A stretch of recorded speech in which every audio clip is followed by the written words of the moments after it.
Ladies and gentlemen, once again, welcome to the Rogers Kakasungura YouTube channel.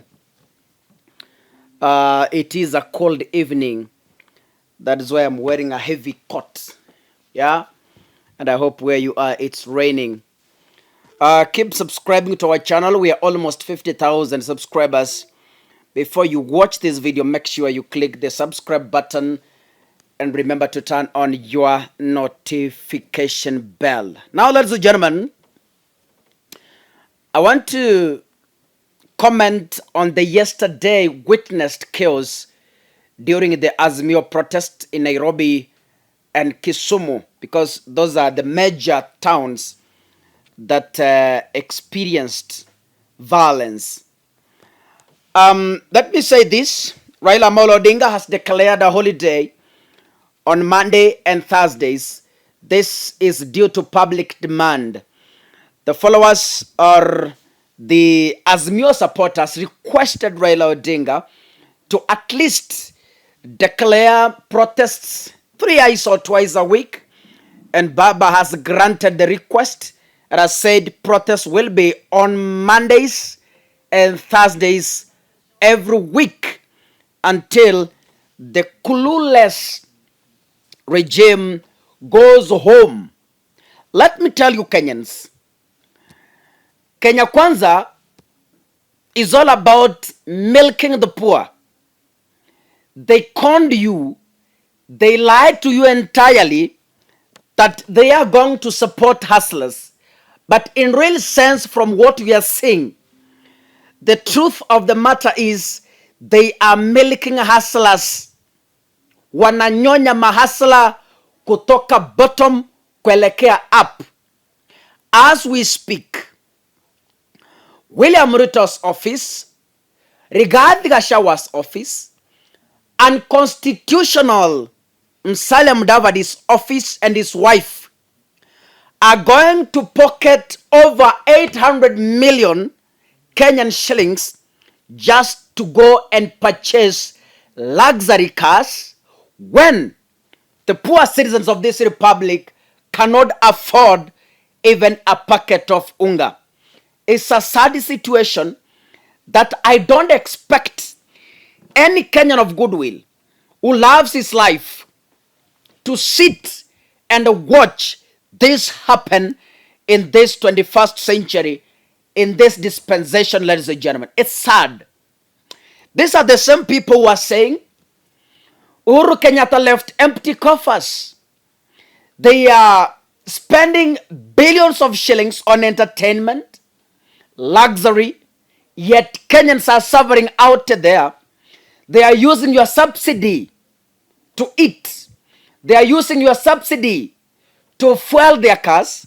They are using your subsidy to buy luxurious cars, ladies and gentlemen. Is a government that should vacate power as early as yesterday, and I have no apologies to make. Back to yesterday's violence.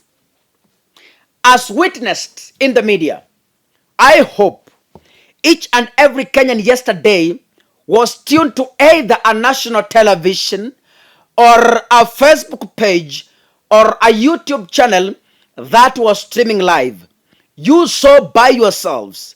Raila Odinga supporters were all peaceful, especially in Kisumu and Nairobi, until the police provoked peaceful protesters.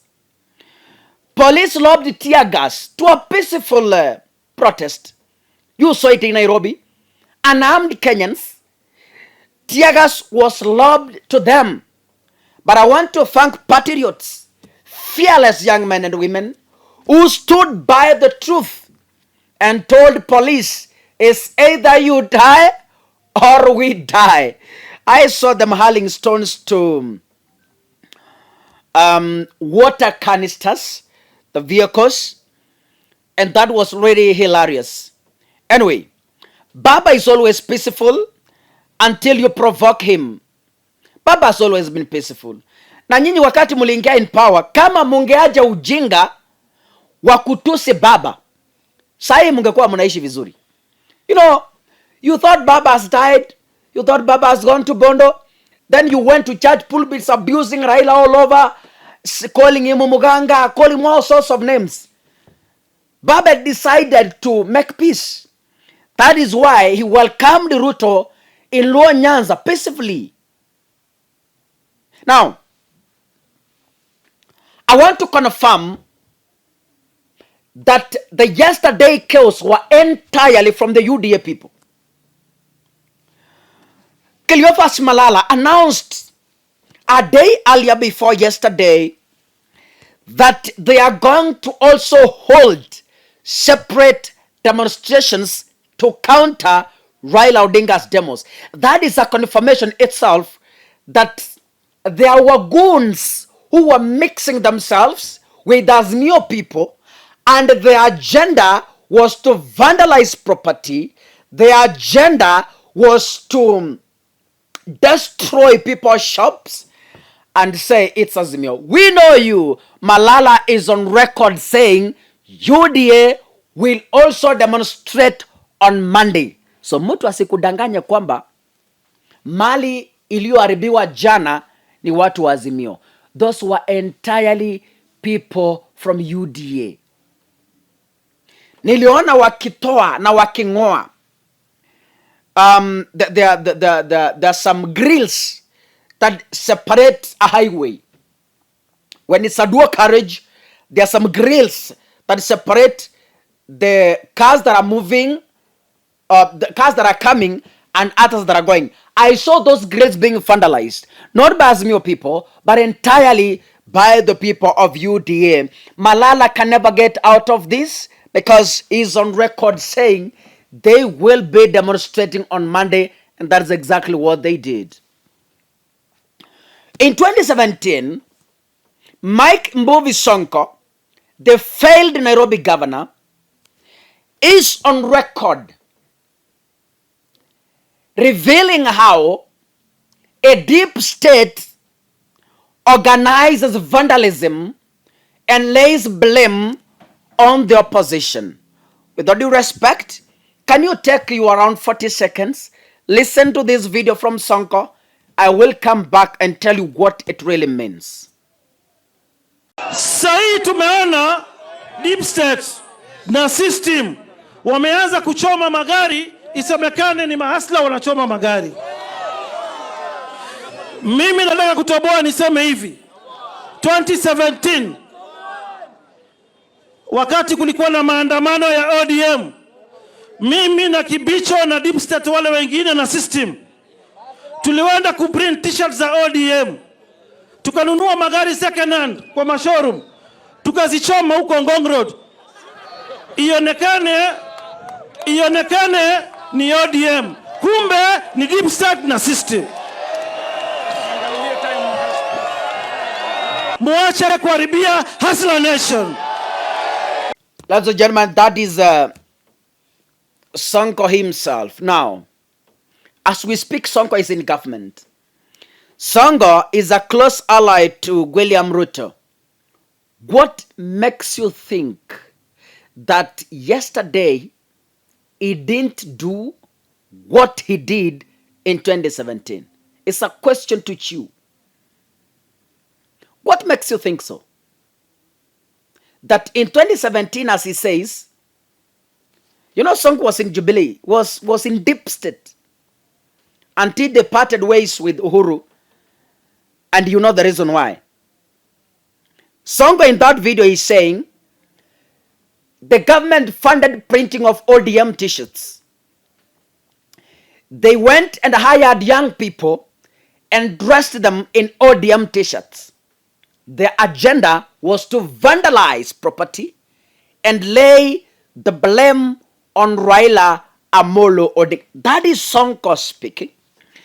And Sonko is revealing that using state resources, they went ahead and purchased second-hand cars. They set them ablaze around Ngong Road. They said, you know, they set these cars on fire. The people who are setting these cars on fire are goons. Jubilee goons dressed in ODM t-shirts. so that they can say Raila Odinga alienda kachoma magari. But in real sense, Sonko is saying this was second-hand cars bought by taxpayers' resources. Yeah? He further says they had a plan and they did it. Waseme ni ODM, kumbe ni deep state na system. That's the gentleman. Na wacha nikwambie, Sonko was part and parcel, or is part and parcel in these protests. I myself, I have been calling for peaceful protest from Azimio, and I want to thank God they heed to that call. Baba has announced protest on Monday and Thursdays. Kindly, kama kuna mtu wa Azimio ananisikiliza, tafadhali maandamano ya kuwe ya amani, usichokoze mtu, don't loot. Muliona baba Nairobi akipita Isilini, no one was looting. In Kisumu, protests have been all peaceful. Ask yourself, why only yesterday did we witness, is that English? Why only did we witness violence yesterday? Mbona jana peke yake? Why only yesterday? Siku zingine tangu last week, they have been holding peaceful demonstration. Hakuna duka imevunjwa, hakuna vitu zimeibwa, hakuna barabara imevunjwa. But jana, tuliona watu wakiiba kwa mashops, watu wakivunja grills kwa barabara. That is a question to you. If UDA thinks it will escape from this, watajua hawajui. Ladies and gentlemen, I want you to listen this wisdom from the Iron Lady, Mother Karua. The goons are owned and hired by the government through their party UDA. The moment you see people saying, because the other side has given a notice for demonstration, we have a counter demonstration. That's euphemism that we will meet you with goons. If you look at this last week, for more than 4 days, people demonstrated peacefully in Kisumu, in Migori, in various parts of the country. Even yesterday, the demonstrations in Kisumu were so peaceful, including taking a coffin to a police station, and the police were not rattled. Where the violence occurred, these were goons. And we noticed that in the previous 2 weeks, there was a center opened, which I take was a command center for thuggery, under the auspices of UDA office. Any serious investigator will see where that violence in Kisumu came from. It was not from our members. I would also want to say this. In any country where leadership accepts and practices democracy, once a notice for demonstration is given, the police become facilitators, not obstructors.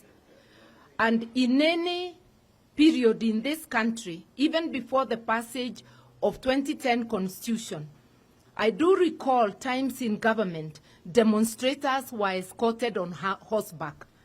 No looting, no violence.